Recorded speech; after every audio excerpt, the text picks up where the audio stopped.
بسم الله الرحمن الرحيم.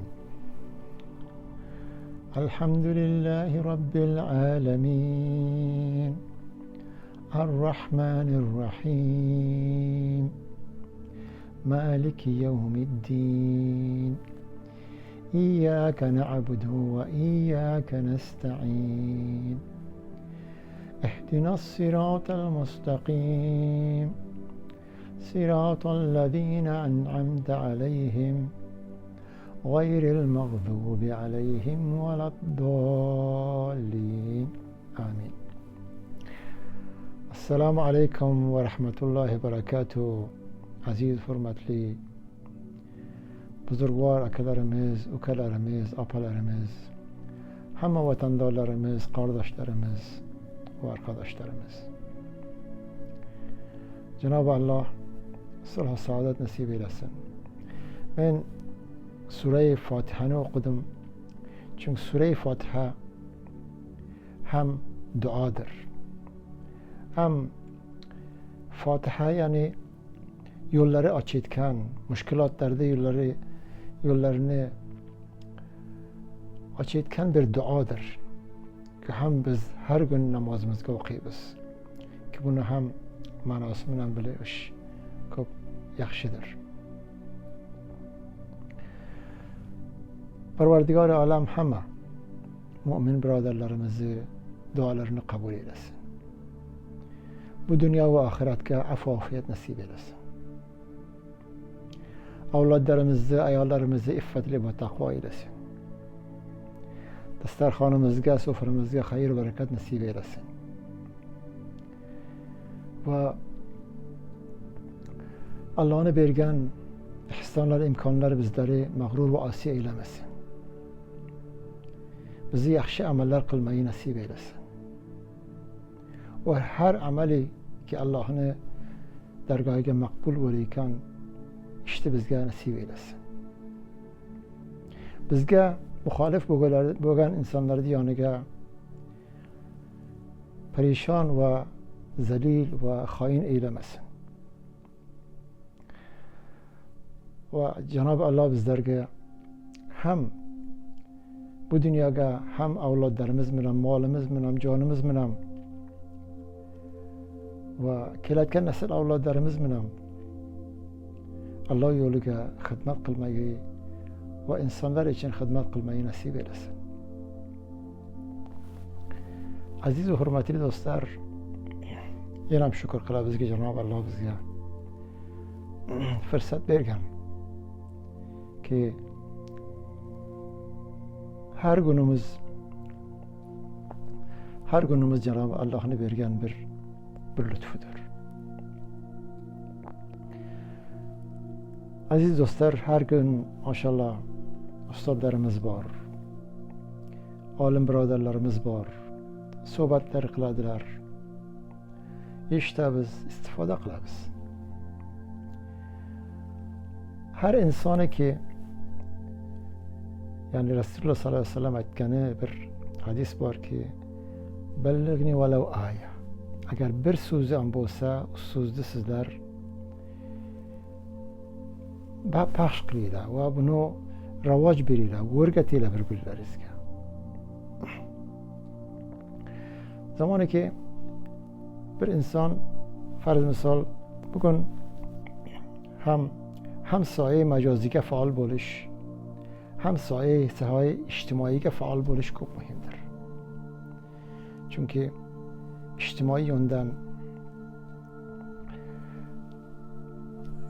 mustaqilman faoliyat haqiqatan ko'p asari bordir. Va ham buni yoniga ham bugun majoziy yöndan farz misol bir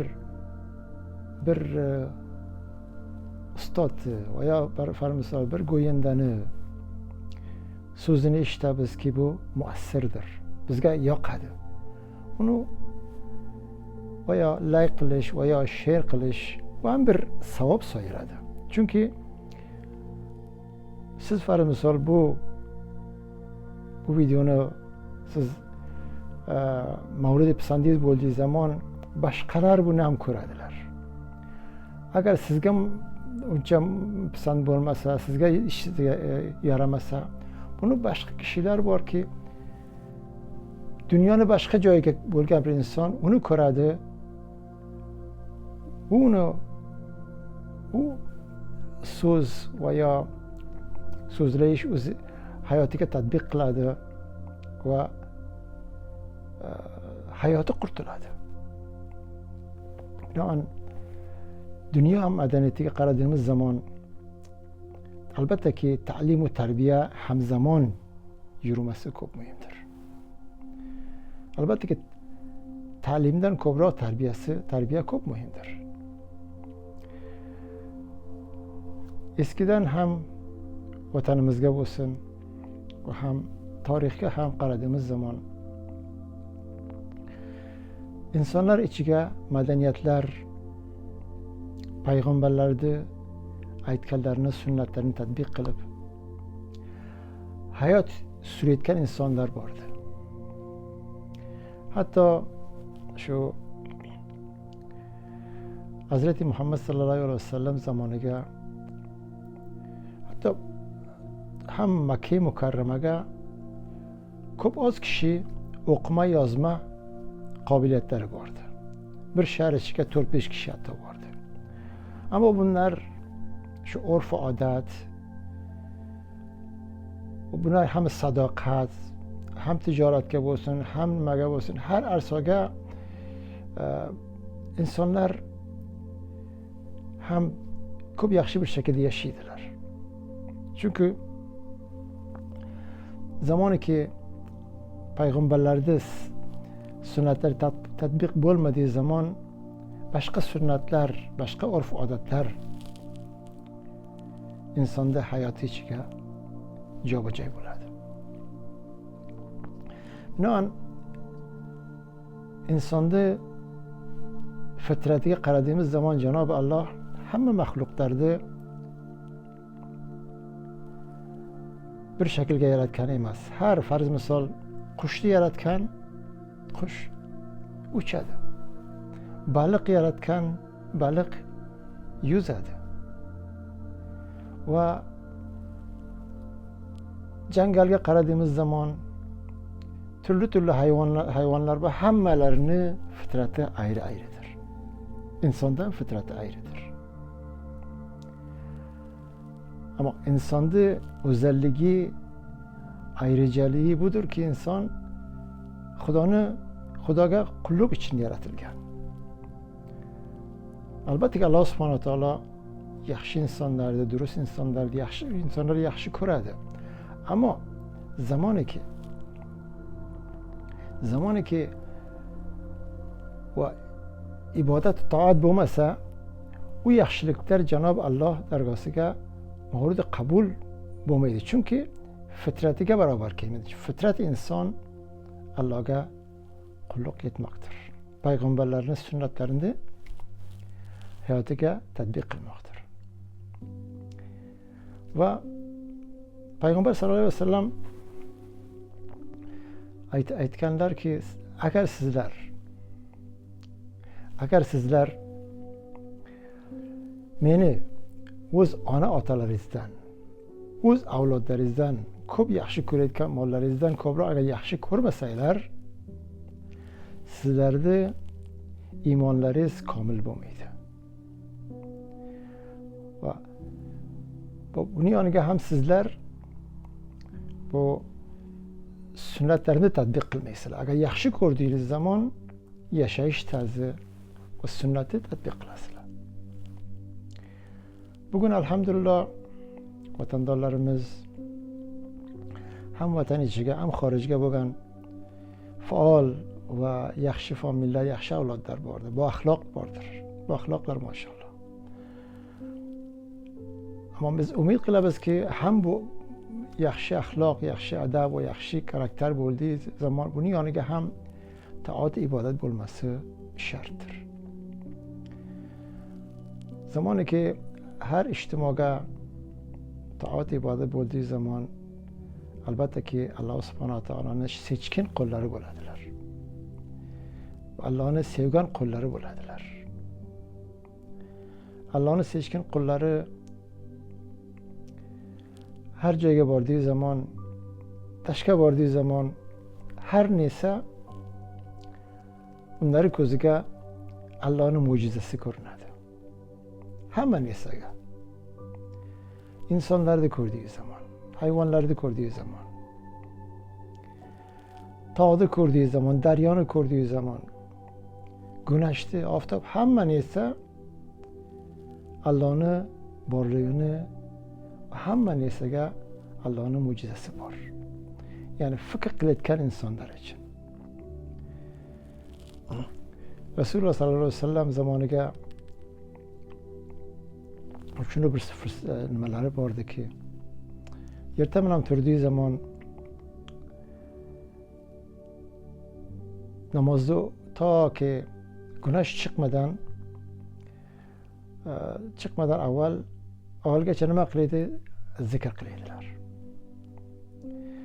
Zikr qildikdan sonra va güneş chiqdidan sonra uyga erta bilan choyni, nonni va qavoldisini qilaydi. Undan sonra dashga chiqadilar.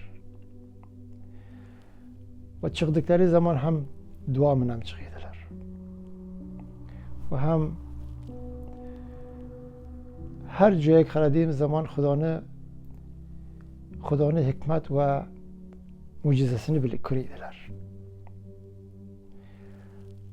Hamma balandlikka chiqdiği zaman ham duo bilan chiqadilar. Va afar misol bir joyga o'tirdiği zaman duo qiladilar. Buning uchun bizga albatta ki shu Rasululloh sallallohu alayhi vasallamni va payg'ambarlarni sunnati har to'plum, har millat uchun muhimdir. Bugün qaradığımız zaman ko'p insonlar bugün ham xorijga ham daxilga oysta inson nimaga, islomga ruju qiladilar.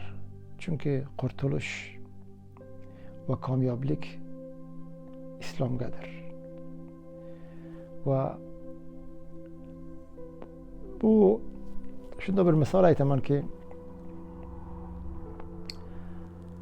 inson bu dunyoga har qancha misol yuksalsa yana agar hayotiga taodat bo'lmadiği zaman bu bir yo'li soniga bir nimaga qoladi, bir taraddudga qoladi. Bir odam bor ekan, bu hayoti bo'yicha shundoq muvaffaq, başarılı, kamyob bir inson. Maktablarga faol, birinchi numra, ishlarga bo'lsin, universitega bo'lsin. Undan sonra bilan bo'ladi, vakil bo'ladi. Vakil bo'ldikdan sonra millat vakil bo'ladi. Undan sonra hatto Cumhurbaşkanı bo'ladi. Cumhurbaşkanı bo'ldikdan sonra bu taqovut qiladi. Emakli bo'ladi. Emakli bo'ldikdan sonra o'yga shundoq to'xtab qoladi. Bu odam shundoq taraddud qiladiki, men hayotim bo'yicha uncha tapu talosh bilan va zahmat bilan har yo'nga men kamyob bo'lib keldim. Qanday bugün shunday bir o'yga taqovut bo'lib, farsida bo'lib qolish, buni men ichim hech bir zaman buni qabul qilmaydi deb buni araştıradi. Ham dinlarda araştıradi, ham narsalar araştıradi ki bunu bir narsasi bor, bir yo'li bordir.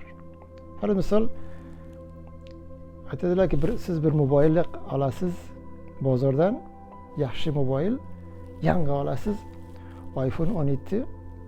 Har misol buni olib borasiz, olasiz, har misol charj qilasiz, bir 10 daqiqa sonra charji xalos bo'ladi. Çünkü bunun intizoringiz yo'q ki bu buncha tez buni charji xalos bo'lib qolsa. Bu uchun yangi bir mobil, yangi bir cep telefonu.